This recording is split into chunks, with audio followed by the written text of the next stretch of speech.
বৰপেটা লোকসভা সমষ্টিৰ অন্তৰ্গত যিমানকেইটা বিধানসভা আছিলে সেই বিধানসভাকেইটা অসম গণ পৰিষদৰ পৰা সাংসদ অনিৰূপণ চৌধুৰী আৰু ভাৰতীয় জনতা পাৰ্টীৰ পৰা মোক দায়িত্ব অৰ্পণ কৰিছিলে। এজিপি আৰু বিজেপিৰ বুজাবুজি বা মিত্ৰতা সুকলমে সম্পন্ন কৰাৰ কাৰণে যোৱাকালি আমি দুয়োটা দলৰ উপস্থিতিত বৰপেটাত এক সভাত দুয়োটা দলে সুস্থিৰভাৱে আমাৰ আসনবোৰ ভাগ বিতৰা কৰিছিলোঁ।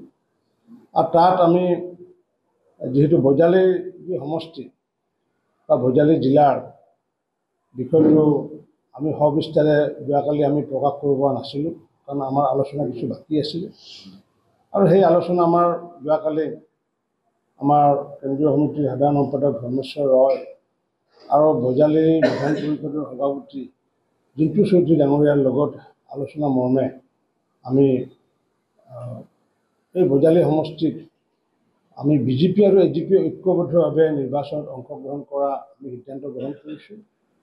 আৰু সেইটোৰ আধাৰত আমি অসম গণ পৰিষদ দলক জিলা পৰিষদ হিচাপে আমি দক্ষিণ পশ্চিম জিলা পৰিষদটো আমি তেওঁলোকক অৰ্পণ কৰিছোঁ। বিজেপিৰ সক্ৰিয় সহযোগত আমি সেই জিলা পৰিষদটো জয়ৰ বাবে আমি চেষ্টা চলাম। আৰু ইতিমধ্যে সেই কাম আমি আজিৰ পৰা আৰম্ভ কৰিছোঁ। আজি ৰাতিপুৱাৰ ভাগত গোপীনাথ পঞ্চায়তত আমি কেইবাটাও গাঁও চলোৱা অভিযানকে আদি কৰি হিতাধিকাৰীসকললৈ সম্পৰ্ক স্থাপন, জনসভাকে আদি কৰি কেইবাটাও আমি গোপীনাথ পঞ্চায়তত আমি কাৰ্যসূচী অনুষ্ঠিত কৰিছোঁ। আজি বিয়লিৰ ভাগত আমি বালাপাৰাত তাৰ সমূহ ৰাইজ বিশিষ্ট ব্যক্তিসকলে এখন আমি সভা অনুষ্ঠিত কৰিছোঁ। আৰু সেই বিশিষ্ট ব্যক্তিসকলৰ সভাখনত খন্তেক পিছত মই আৰু ধৰ্মেশ্বৰ ৰায় আৰু জিন্তু চৌধুৰী উপস্থিত থাকিম। আৰু ঠিক তেনেকুৱাকৈ এজিপিক আমি এইটো প্ৰদান কৰাৰ পিছত দক্ষিণ পশ্চিম বজালী প্ৰদান কৰাৰ পিছত আমি ভাৰতীয় জনতা পাৰ্টীৰ জিলা পৰিষদত উত্তৰ বজালী, আমাৰ মধ্য বজালী আৰু দক্ষিণ বজালী এই তিনিটা সমষ্টিত ভাৰতীয় জনতা পাৰ্টীয়ে অসম গণ পৰিষদৰ সহযোগত তাত অংশগ্ৰহণ কৰিব। আৰু যি আমি আঞ্চলিক পঞ্চায়তসমূহৰ ইতিমধ্যে আমি টেকনিকেল বিভিন্ন কাৰণত আমি সুন্দৰকৈ বুজা-মেলা কৰিছোঁ। আৰু সেইটোৰ আধাৰত যিহেতু দক্ষিণ বজালী যিহেতু জিলা পৰিষদৰ অন্তৰ্গত, তাৰ যি 4টা গাঁও পঞ্চায়ত বা এপি, এই এপি এইকেইটা হৈছে গোপীনাথ, লগতে বালাপাৰা, পৌৰবাহা আৰু হাথিনাপুৰ। এই 4টা যি এপি, সেই এপি 4টা সমূহ 4টা এপিয়ে আমি অসম গণ পৰিষদত নিৰ্বাচনৰ বাবে আমি তেওঁলোকক অৰ্পণ কৰিছোঁ। কাৰণ যাতে অসম গণ পৰিষদত যিটো হাতীৰ প্ৰতীক থাকিব, আৰু সেইকাৰণে সেই 4টা এপিৰো ভোটাৰসকলে যাতে একেলগে এপিত হাতীৰ ভোট দিয়াৰ লগতে জিলা পৰিষদতো যাতে ভোট দিব পাৰে, তাৰ কাৰণে আমি তেওঁলোকক এই 4টাই তাত আমি অৰ্পণ কৰিছোঁ, যাতে ভোট দিয়াৰ সুবিধা হয়। আৰু এনেকুৱাকৈ 20টা আমাৰ যি এপি আছে, এই 20টা এপিৰ ভিতৰত আমি ভাৰতীয় জনতা পাৰ্টীয়ে 12টা এপিত আঞ্চলিক পঞ্চায়তত আমি অসম গণ পৰিষদৰ সহযোগত আমি নিৰ্বাচনত অৱতীৰ্ণ হ'ম।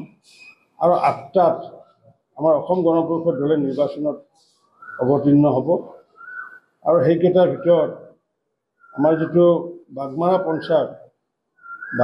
পঞ্চায়তত ভাৰতীয় জনতা পাৰ্টীয়ে, আমাৰ বামুণকুচি পঞ্চায়তত ভাৰতীয় জনতা পাৰ্টীয়ে, বন্ধহিদনী জিপিত ভাৰতীয় জনতা পাৰ্টী, বৰবাং জিপিত ভাৰতীয় জনতা পাৰ্টী,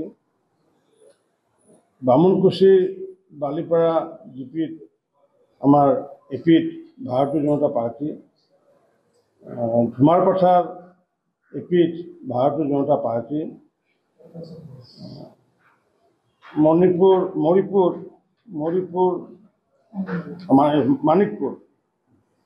মানিকপুৰত আমাৰ ভাৰতীয় জনতা পাৰ্টী, মগুৰীয়া বামাখাটাত ভাৰতীয় জনতা পাৰ্টী, নিত্যানন্দ পানবাৰীত ভাৰতীয় জনতা পাৰ্টী, হাদেৰীত ভাৰতীয় জনতা পাৰ্টী, হাতী শামুকা বামুণপাৰাত ভাৰতীয় জনতা পাৰ্টি আৰু ত্ৰিহুত ভাৰতীয় জনতা পাৰ্টি। অৰ্থাৎ এই 12টা এপিত ভাৰতীয় জনতা পাৰ্টীয়ে অসম গণ পৰিষদৰ সহযোগত অংশগ্ৰহণ কৰিব আৰু অসম গণ পৰিষদ দলে আমাৰ বালিপাৰা যিটো বালাপাৰা এপিত অংশগ্ৰহণ কৰিব। ডুবিত তেওঁলোকে প্ৰতিদ্বন্দ্বিতা কৰিব আমাৰ ভাৰতীয় জনতা পাৰ্টীৰ সহযোগত। ডুমুৰিয়াত অসম গণ পৰিষদ, গোবিন্দপুৰত অসম গণ পৰিষদ, গোপীনাথত অসম গণ পৰিষদ, হাথিনাপুৰ অসম গণ পৰিষদ আৰু কুৰবাহাত অসম গণ পৰিষদ আৰু মৰিপুৰ আনন্দপুৰত আমাৰ অসম গণ পৰিষদ দলে অংশগ্ৰহণ কৰিব। ভাৰতীয় জনতা পাৰ্টী আৰু অসম গণ পৰিষদ দলে ইতিমধ্যে সংকল্প গ্ৰহণ কৰিছে যে 4টা জিলা পৰিষদে যাতে আমি জয়যুক্ত কৰিব পাৰোঁ, তাৰ কাৰণে আমি সম্পূৰ্ণ প্ৰচেষ্টা অব্যাহত আমি ৰাখিছোঁ। আজিৰ পৰাই আমি ইয়াৰ কাম কাজ আৰম্ভ কৰিছোঁ আৰু ঠিক তেনেকুৱাকৈ যিহেতু আমি জিপি লেভেলত পঞ্চায়ত লেভেলত যিহেতু কোনো ৰাজনৈতিক দলৰ প্ৰতিনিধি প্ৰাৰ্থী নাথাকে, তাত যিমানবোৰ নিৰ্দলীয় প্ৰাৰ্থীয়ে অংশগ্ৰহণ কৰিব আমি সকলোকে আশীৰ্বাদ প্ৰদান কৰিছোঁ। ৰাইজক তাৰ মাজৰ পৰাই উপযুক্ত জ্যেষ্ঠ শ্ৰেষ্ঠ যিগৰাকী হয় প্ৰতিগৰাকী সদস্যক আমি নিৰ্বাচিত কৰিবলৈ অংশগ্ৰহণ কৰিছোঁ। কংগ্ৰেছ দলৰ ভূপেন ৰায় ডাঙৰীয়াই তেখেতে কৈছিলে যে ভাৰতীয় জনতা পাৰ্টী বা অসম গণ পৰিষদ দলে হয়তো তেওঁলোকে পাৰ্টিকুলাৰ চিম্বলত অংশগ্ৰহণ কৰিব আৰু সেইটো তেখেতে নিজে কৈছিলে যে প্ৰয়াত হিতেশ্বৰ শইকীয়াৰ দিনত এবাৰ তেনেকুৱাকৈ অংশগ্ৰহণ কৰিছিলে। মই যিহেতু পঞ্চায়তৰ গ্ৰামোন্নয়ন বিভাগৰ মন্ত্ৰী, গতিকে মই যিহেতু এই আইনখন প্ৰণয়ন কৰিছোঁ বিধানসভাত আৰু সকলো শাসকীয় বিধায়ক বিৰোধী বিধায়কৰ সহযোগ, কিন্তু মই পঞ্চায়তৰ গ্ৰামোন্নয়ন বিভাগৰ মন্ত্ৰী হিচাপে মই সম্পূৰ্ণৰূপে এই কথাষাৰ আজি মই কওঁ যে আমাৰ কোনো প্ৰাৰ্থীক আমি কোনো ধৰণৰ কৰ্তৃত্ব নিদিওঁ। আমি অকল সকলো নিৰ্দলীয় প্ৰাৰ্থীকে আমি আশীৰ্বাদ প্ৰদান কৰিছোঁ। তেওঁলোকে মূল যিয়ে নহওক কিয় গঞা ৰাইজে তেওঁলোকক নিৰ্বাচিত কৰিব। আমি আশা ৰাখিছোঁ যে যিসকলে আগন্তুক দিনত পঞ্চায়তৰ কাম কৰিব পাৰিব তেওঁলোককে যাতে নিৰ্দলীয় মেম্বাৰ হিচাপে সদস্য হিচাপে যাতে নিৰ্বাচিত কৰে, কাৰণ যিহেতু এইবাৰ আমি অধিক ক্ষমতা অৰ্পণ কৰিছোঁ পঞ্চায়তত। পূৰ্বতে পঞ্চায়তত প্ৰতীক দিয়া নহ'ব বুলি কোৱা হ'ল কিন্তু আঞ্চলিক পঞ্চায়তৰ 20খন আসনত 12খন বিজেপি আৰু 8খনত এজিপি খেলিব বুলি প্ৰকাশ কৰা হৈছে। এই এজিপি বিজেপি চিনাক্তটো বা চিম্বলটো নল'ব নেকি? নহয় নহয়, আপুনি বস্তু বুজা নাই। আমাৰ পঞ্চায়তত প্ৰতীক নাথাকে। আমাৰ যিখন আইন পাছ কৰিছোঁ পঞ্চায়তত কোনো প্ৰতীক নাথাকে। আঞ্চলিক পঞ্চায়তৰ জিলা পৰিষদত প্ৰতীক থাকে। কিন্তু বিজেপিও থাকিব, এজিপিও থাকিব, কংগ্ৰেছেও থাকিব, ইউডিএফও থাকিব। অকল মেম্বাৰ মানে জিপি মেম্বাৰ। যিহেতু এইবাৰ সভাপতি এইবাৰ পোনপটীয়াকৈ নিৰ্বাচন নহয়, এইবাৰ গাঁও পঞ্চায়তৰ সভাপতি নিৰ্বাচিত কৰিব নিৰ্বাচিত সদস্য দলগৰাকী। তাৰমানে যেনেকুৱাকৈ প্ৰধানমন্ত্ৰী নিৰ্বাচিত কৰে, যেনে মুখ্যমন্ত্ৰী নিৰ্বাচিত কৰে, জিলা পৰিষদৰ চেয়াৰমেন যেনেকৈ নিৰ্বাচিত কৰে, আঞ্চলিক পঞ্চায়তৰ সভাপতি যেনেকৈ নিৰ্বাচিত কৰে, ঠিক তেনেকুৱাকৈ গাঁও পঞ্চায়তৰ সভাপতি নিৰ্বাচিত কৰিব সেইসকল ব্যক্তিয়ে। সেই দহগৰাকী ব্যক্তিয়ে নিৰ্বাচিত কৰিব যি দহগৰাকী ব্যক্তি অৰাজনৈতিক ব্যক্তি হিচাপে নিৰ্বাচনত অংশগ্ৰহণ কৰিব। হয়তো তেওঁৰ বেকত হয়তো পৰিচয় থাকিব পাৰে, কিন্তু আমি যিহেতু ৰাজনীতিমুক্ত পঞ্চায়ত আমি কৰিবলৈ গৈ আছোঁ, গতিকে আমি সেইকাৰণে বজালী যি সমষ্টিত আমাৰ যিমানবোৰ গাঁও পঞ্চায়তত সদস্যত অংশগ্ৰহণ কৰিব সকলোকে আমি আশীৰ্বাদ প্ৰদান কৰিছোঁ। গঞা ৰাইজক বিনম্ৰতাৰে আহ্বান জনাইছোঁ যে গাঁও অঞ্চলত যিহেতু আমি অধিক ক্ষমতা অৰ্পণ কৰিছোঁ, পূৰ্বতে গাঁও পঞ্চায়তে এখন হাট বজাৰ ঘাটৰ টেণ্ডাৰ দিয়াৰো অধিকাৰ নাছিলে আইনত, কিন্তু আমি 5 লাখ টকা ব্যয় সাপেক্ষে তেওঁলোকে নিজৰ নিজৰ পঞ্চায়তৰ অন্তৰ্গত থকা তেওঁলোকে হাডেৰী বজাৰখন আগন্তুক ডাক দিব, হাডেৰী পঞ্চায়তে ডাক দিব। আগতে কি কৰিছিলে জিলা পৰিষদে দিছিলে, কাৰণ আঞ্চলিক পঞ্চায়তৰ মাত্ৰ 1 লাখ টকাৰ মানে ক্ষমতা আছিলে, গতিকে নিশ্চিত ওপৰত 1 লাখ টকাৰ ওপৰত যায়। গতিকে জিলা পৰিষদসমূহত আগতে হাট বজাৰ ঘাট আবণ্টন দিয়াৰ নামত এটা বেলেগ এখন বজাৰ চলি আছিল। গতিকে ঠিক তেনেকুৱা বাগমাৰা বাগমাৰা পঞ্চায়তে টেণ্ডাৰ কল কৰিব। ঠিক তেনেকুৱাকৈ অন্য যিমান অসমত বজাৰ আছে বজাৰসমূহ তাৰে গাঁও পঞ্চায়তৰ যদিহে 5 লাখৰ ভিতৰত হয় 5 লাখৰ ওপৰত যদি হয় তেতিয়াহ'লে আঞ্চলিক পঞ্চায়ত মানে ব্লকে কৰিব 5 লাখৰ পৰা 10 লাখ, আৰু 10 লাখৰ ওপৰ হ'লে জিলা পৰিষদে কৰিব।